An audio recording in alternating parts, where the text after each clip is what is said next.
Hey there, all you seniors in action. It is I, Samantha Pace, your health educator from Clemson Snap Ed, here to talk to you this week with another 3-minute tidbits on fruits and vegetables and portion control. So, hang with me.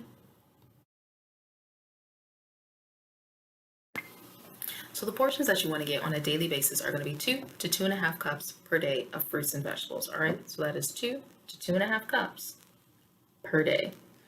All right, now that can be your whole fruits and vegetables, canned fruits and vegetables, as well as frozen. Doesn't really matter as long as you're getting in a variety. Speaking of variety, you want to make sure that you are getting in a variety or eating the rainbow of your fruits and vegetables as much as possible, okay? So your oranges are going to contain plenty of calcium, but your spinach is going to contain a whole lot more iron than those oranges do. So again, get in those varieties or get in that variety. Make sure that you're eating different kinds, different sizes, different colors. Super duper important. Next thing you want to talk about is keeping things in their natural state as much as possible. So when you are adding in a lot of butter, a lot of salt, and a lot of gravies, you are oftentimes disturbing that nutritional value or disturbing those chemical bonds or breaking down the vitamins and nutrients within those fruits and vegetables, making it less healthy for you. And that's not always better for you in the long run. So you want to make sure to keep your fruits and vegetables in their natural state as much as possible. So only add a little bit of salt, a little bit of butter, and maybe cut down on how much gravy you're using.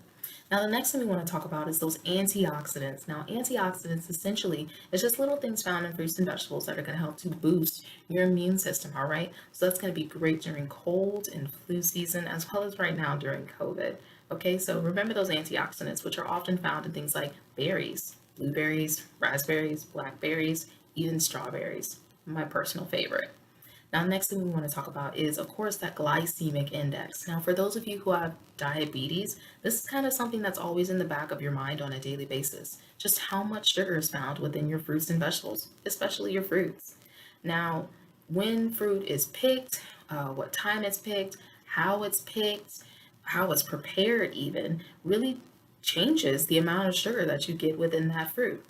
Don't panic, all right? Just make sure you're staying in close contact with your doctor and talking to your dietitian or nutritionist on a regular basis. They're the ones who are going to guide you to just what you are allowed to eat on a regular basis and still maintain that healthy diet.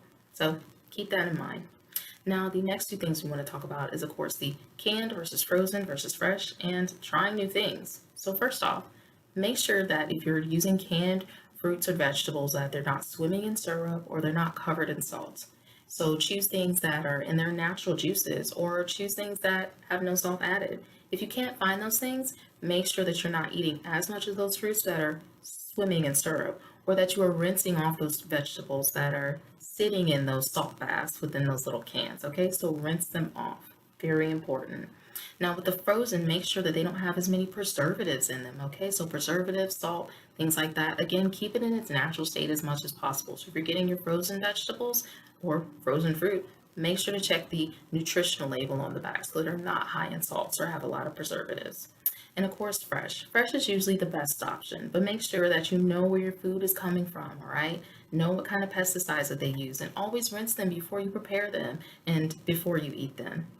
Now, the last thing we want to talk about before we end our 3-minute tidbits this week is essentially just getting in a variety, all right? Make sure that you're getting in a variety and that you're trying new things. If you're scared of trying new things, find a recipe online and give it a go, all right?